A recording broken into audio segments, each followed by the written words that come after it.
Kali ini saya akan menjelaskan mengenai Cash Receipt Voucher. Nah, atau biasa disingkat CRV. CRV ini adalah suatu dokumen yang berhubungan dengan keuangan, yaitu berupa kas masuk atau dana yang masuk. Nah, biasanya CRV ini adalah berwarna hijau.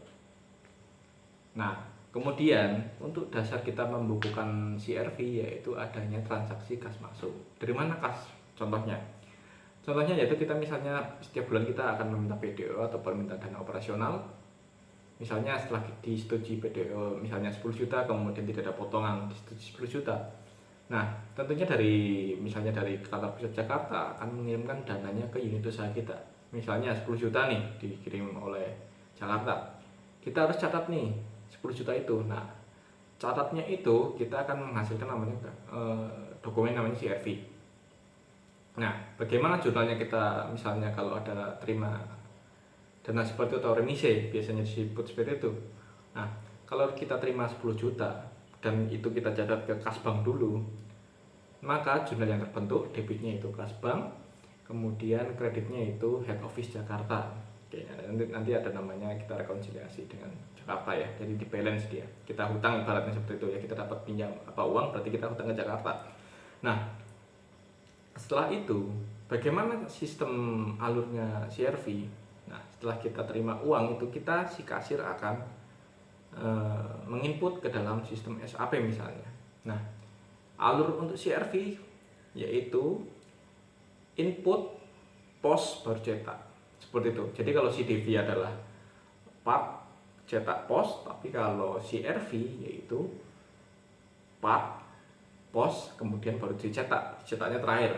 Nah, untuk memastikan bahwa uang itu sudah masuk, kita ke pos dulu. Nah, kemudian dari mana kita tahu itu sudah benar atau belum kita pos? Nah, kita harus lihat nih, kalau kita dana dari kantor Jakarta, kita bisa lihat dari rekening korannya, kita bisa cetak nih. Nah, sudah masuk, kita cetak, catat. Nah, berarti itu sudah benar nih, uang sudah masuk ke bank kita, makanya kita bisa pos. Kemudian apabila dari sisa uang muka berjalan dinas misalnya, dikasih uang muka 1 juta, ternyata terpakai 900.000, tentu ada kembalian uang 100.000. Nah, kita harus benar terima uang 100.000 itu tuh dulu, baru kita berani pos. Jangan sekali-kali sebelum kita terima uang, kita pos dulu uang CRV-nya. Itu sangat riskan dan ini dapat menyebabkan misalnya selisih kas kita. Nah, jadi hati-hati dalam melakukan posting. Nah, setelah kita posting, nanti kita akan cetak CRV-nya menggunakan tiko tertentu. Nah, setelah dicetak, maka si kasir akan memberikan otorisasi di situ. Kemudian si pembukuan akan memeriksa jurnalnya apakah sudah benar atau belum. Kemudian setelah kasir dan pembukuan melakukan otorisasi tanda tangan, kemudian dia akan selanjutnya ke KPU Kasih. Nah, KPU Kasih akan kembali mengecek benar nggak di jurnalnya. Jangan-jangan salah akun, misalnya harusnya kas bank di jurnal ke kas reguler atau kas kecil. Nah, itu adalah salah, maka akan terjadi selisih kas.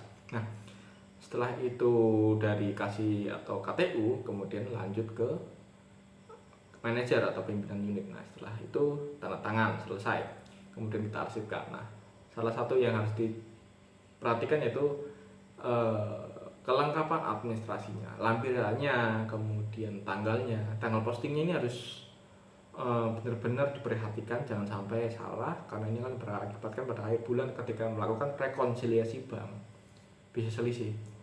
Nah, jadi kita harus benar-benar nih, yang pertama kita transaksinya harus benar-benar sudah masuk uangnya, dokumen sudah lengkap, kemudian tanggal postingnya kita harus benar-benar perhatikan.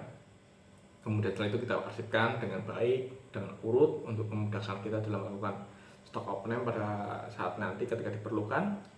Kemudian jangan lupa tanda tangan kita harus lengkap, kemudian lampirannya harus lengkap, dan jangan sampai lampirannya tuh istilahnya tuh jangan sampai hasil bukan nota asli lah gitu. Kalau rekonsiliasi bahkan bisa kita cetak. Nah, tapi kalau misalnya ada uang masuk, misalnya dari pengembalian uang muka. Nah, itu lampirannya misalnya ada SPWD-nya, LPJ-nya seperti itu. Jadi intinya lampiran setiap dokumen baik CDV atau CRV itu harus asli.